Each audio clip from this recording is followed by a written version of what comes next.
Hello everybody, welcome back to my channel, Red Elevator. This is the infamous Red Elevator. I'm Nina Takesh, and we are going to have a very fun episode looking at fireplaces. So many of you ask me, what kind of fireplace should I have? Which one should I design? What are your thoughts? We're gonna look into those right now.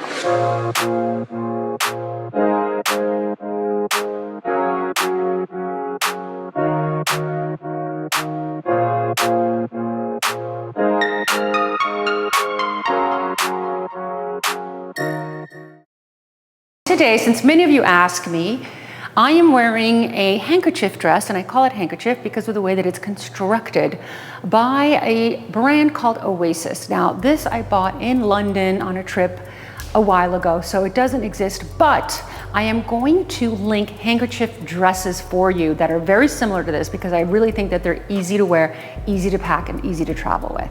Also, my shoes happen to be Barney's. Again, these are from past seasons. As you guys know, Barney's does not exist any longer. So I'm going to link very similar shoes to these below in the comments box because I really find them to be utilitarian and versatile and can be used with many different outfits. A lot of people ask about what to do when it comes to a fireplace, and there are a lot of answers that I'm going to share with you today. There are different types of fireplaces, obviously, I'm sure you are aware of, but when do you use gas versus when do you use a real fireplace? And what do you put inside of a gas fireplace? These are all the questions that I am asked on a regular basis. Now, we're gonna get into that, but before we do, I'm gonna ask you to please subscribe to this channel.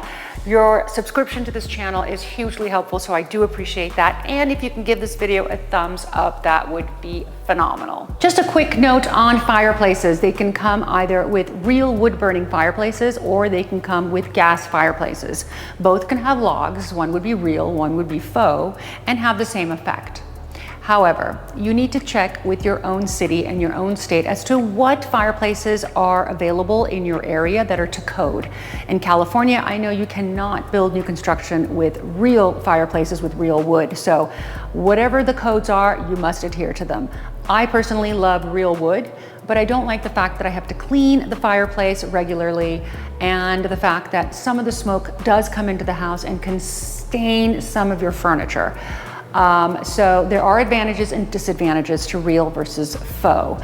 The real is very fun, it crackles, but it takes time and work. You got to clean the ashes, and you do have to buy the wood. So when there's new construction, you obviously have a lot of leeway as to what kind of fireplace to install. I'm going to talk about what to do in new construction, but in existing construction, in a house that you're buying and remodeling, you are very much cornered in a way, and you are very much confined to doing what is already existing, unless you're doing major demolition. So first and foremost, if you are renovating a house, you should work with what you already have because of costs associated. If you have a home that you are buying and you like the fireplace, leave it, you're done, end of story. This YouTube is not for you.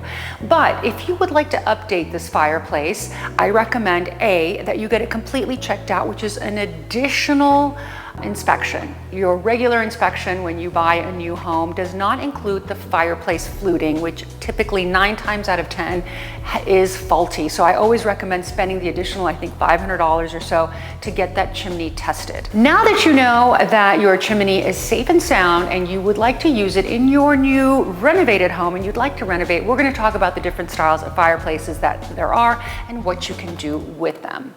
If you have a gas fireplace, as you know, a lot of these gas fireplaces have faux logs, and these faux logs are wonderful because in a gas fireplace, you actually are not burning wood, you are pretending to burn wood. And so I do recommend having faux logs, but I did want to share with you a new concept that's been out that you have probably seen photos of, which are these round balls. Now, these balls go in your gas fireplace, in the existing gas fireplace that you have, and it's kind of an update and a fun thing to do. So you can remove the logs and then instead you can put what are these concrete type round balls into the fireplace and you instantly have an updated look. Make sure and stay tuned to the very end of this video because I'm going to share with you my absolute favorite must-have new bomb fireplaces that I am doing in projects right now, and that I love the most. But first we're going to start with the four-sided fireplace. As you can see from this four-sided fireplace in San Francisco,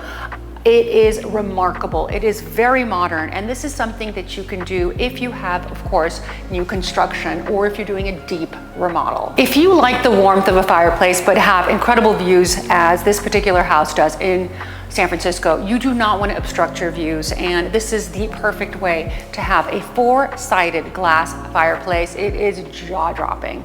If you just love the look of a four-sided glass fireplace, which I love, and in a modern home it really speaks to you, then you can certainly do it this way, as you can see in this photo, with the brass hood, the marble sort of base, and then the four-sided glass. At one point we talked about linear gas fireplaces, and I mentioned that they were out.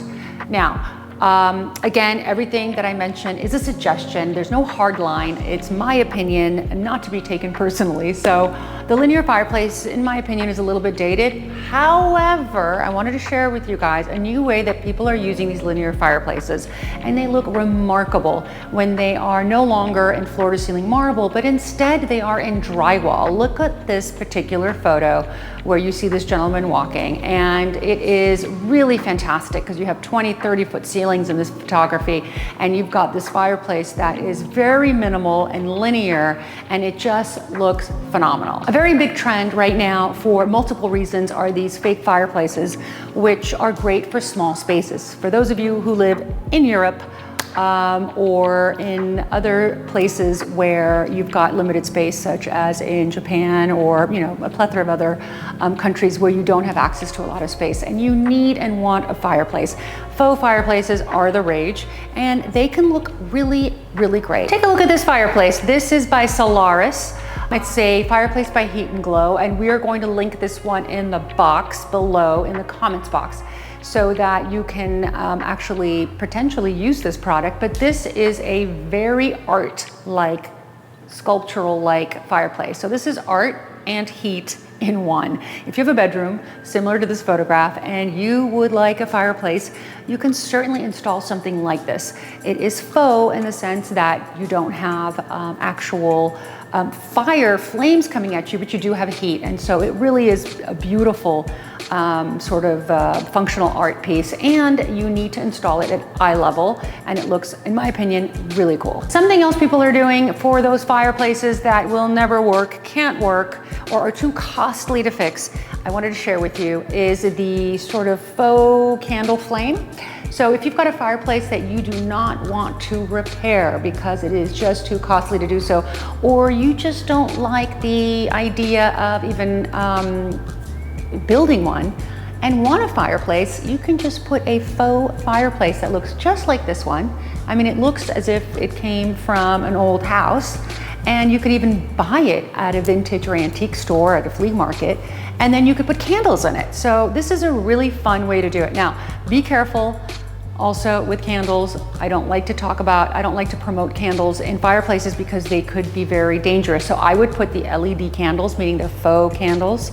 That is much safer. I recommend that you do that. And you can create your own incredible fireplace with candles in it and really get the look of a real fireplace without the cost associated. I'm also here to tell you that when you have a beautiful fireplace that comes with a house that is architectural, such as this Lautner house built, John Lautner is an architect that literally transformed modern mid-century architecture. But if you look at this photograph, you see this fireplace that is actually indoors. It almost looks like an outdoor space. And this is a focal point in the room. This fireplace, if you're lucky enough to have a John Lautner, you keep it, you embrace it, you love it, is incredible. So again, fireplaces can take on a whole other meaning in architecture. They can become focal points. In fact, this particular fireplace that I had to share with you is actually sustaining the domed wall. So it also has a bit of an engineering factor component in it. If you want to have a very large room and you need to hold it up and you want to make a beautiful space stand out, this is the way to do it. I know the idea behind buying a house and renovating is to demo everything, but take a look at the fireplace that you've been given and make sure you know what you're doing before you demolish the fireplace. Some of these fireplaces that have been existing for hundreds of years are actually quite phenomenal and fantastic, and try and find a way to keep them in your existing home. Speaking of traditional fireplaces, my favorite fireplaces, this is the precursor to the last one that I'm going to mention, so don't leave this channel, but the precursor to the one that I'm in love with is the French marble carved fireplace. This is no surprise for those of you who follow me on my channel. By the way, if you haven't already subscribed, please subscribe now. It takes maybe 10 seconds and makes a big difference, so I really appreciate it. But these marble fireplaces have been in existence in Paris for hundreds of years. You know, 17th century, 18th century, 19th century buildings still have these fireplaces. Go to Versailles if you get a chance to go to Paris at one point, or to the Louvre. These fireplaces are timeless, and we do put them in a lot of new construction because we want to give some of these homes in California where I live a little bit of old world charm. My absolute favorite that I promised I would share with you, which is new, and we are doing them in homes right now as we speak, are plaster, concrete, drywall, or limestone. Essentially, what I mean by all those words is it's a fireplace that is made of a material that is existing in the actual construction. So they seem seamless. They almost seem as if they don't really have a hearth or they don't have a surround. And these are my absolute favorite. I'm loving these natural materials. I love the limestone. In this fireplace that you see right here, this is limestone. It almost looks like it's part of the drywall, or the stone is so natural and it doesn't jump out at you. They're more of a natural vibe that has been trending at the moment. And another favorite of mine are the plaster fireplaces. These plaster fireplaces can be fluted, like you see in this photo, and that is probably my favorite application of all time.